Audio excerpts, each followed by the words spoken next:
या देवी सर्वभूतेषु मां ब्रह्मचारिणी रूपेण संस्थिता नमस्तस्यै नमस्तस्यै नमस्तस्यै नमो नमः।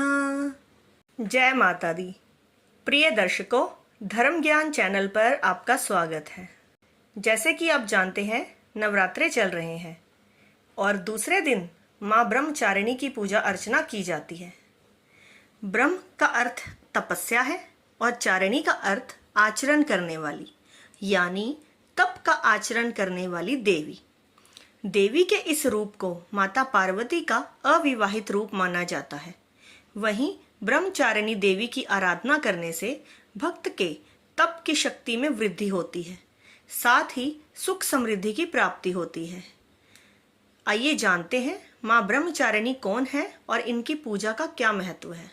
दुर्गा सप्तशती के अनुसार माँ ब्रह्मचारिणी श्वेत वस्त्र धारण किए हैं और दाएं हाथ में अष्टदल की माला और बाएं हाथ में कमंडल लिए सुशोभित है। माँ ब्रह्मचारिणी की पूजा विधि है: नवरात्रि के दूसरे दिन जल्दी उठ जाएं और स्नान करके साफ सुथरे वस्त्र धारण कर लें। वहीं पूजा की चौकी पर माँ ब्रह्मचारिणी का फोटो या चित्र स्थापित करें। साथ ही अगर आपके पास माँ ब्रह्मचारिणी का फोटो नहीं है तो आप नव दुर्गा का फोटो स्थापित कर सकते हैं। वहीं इसके बाद धूप और अगरबत्ती प्रज्वलित करें।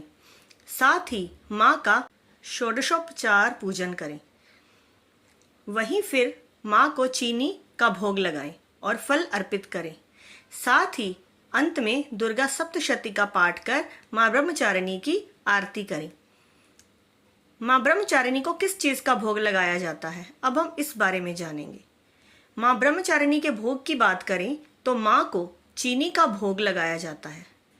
साथ ही अगर आप चाहें तो ब्राह्मण या जरूरतमंद दान में भी चीनी दे सकते हैं। मान्यता है कि ऐसा करने से व्यक्ति की सभी मनोकामनाएं पूर्ण होती हैं। साथ ही माँ की असीम कृपा बनी रहती है। आइए अब माँ ब्रह्मचारिणी की कथा सुनते हैं। पूर्व जन्म में ब्रह्मचारिणी देवी ने पर्वतों के राजा हिमालय के घर पुत्री रूप में जन्म लिया था। साथ ही नारद जी के उपदेश से भगवान शिव को पति रूप में प्राप्त करने के लिए घोर तपस्या की थी। इस कठिन तपस्या के कारण इन्हें तपश्चारिणी अर्थात ब्रह्मचारिणी नाम से जाना गया।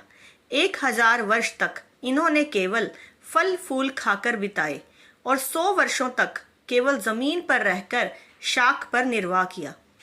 कुछ दिनों तक कठिन उपवास रखे और खुले आकाश के नीचे वर्षा और धूप के घोर कष्ट सहे। 3000 वर्षों तक टूटे हुए बिल्व पत्र खाए और भगवान शंकर की आराधना करती रही। इसके बाद तो उन्होंने सूखे बिल्व पत्र खाना भी छोड़ दिए। कई हजार वर्षों तक निर्जल और निराहार रहकर तपस्या करती रही। पत्तों को खाना छोड़ देने के कारण ही इनका नाम अपर्णा पड़ गया। कठिन तपस्या के कारण देवी का शरीर एकदम क्षीण हो गया। देवता, ऋषि, सिद्धगण, मुनि सभी ने ब्रह्मचारिणी की तपस्या को अभूतपूर्व पुण्य कृत्य बताया, सराहना की और कहा, हे देवी, आज तक किसी ने इस तरह की कठोर तपस्या नहीं की। यह आपसे ही संभव थी। आपकी मनोकामना परिपूर्ण होगी और भगवान चंद्रमौली शिवजी तुम्हें पति रूप में प्राप्त होंगे। अब तपस्या छोड़कर घर लौट जाओ। जल्द ही आपके पिता आपको लेने आ रहे हैं।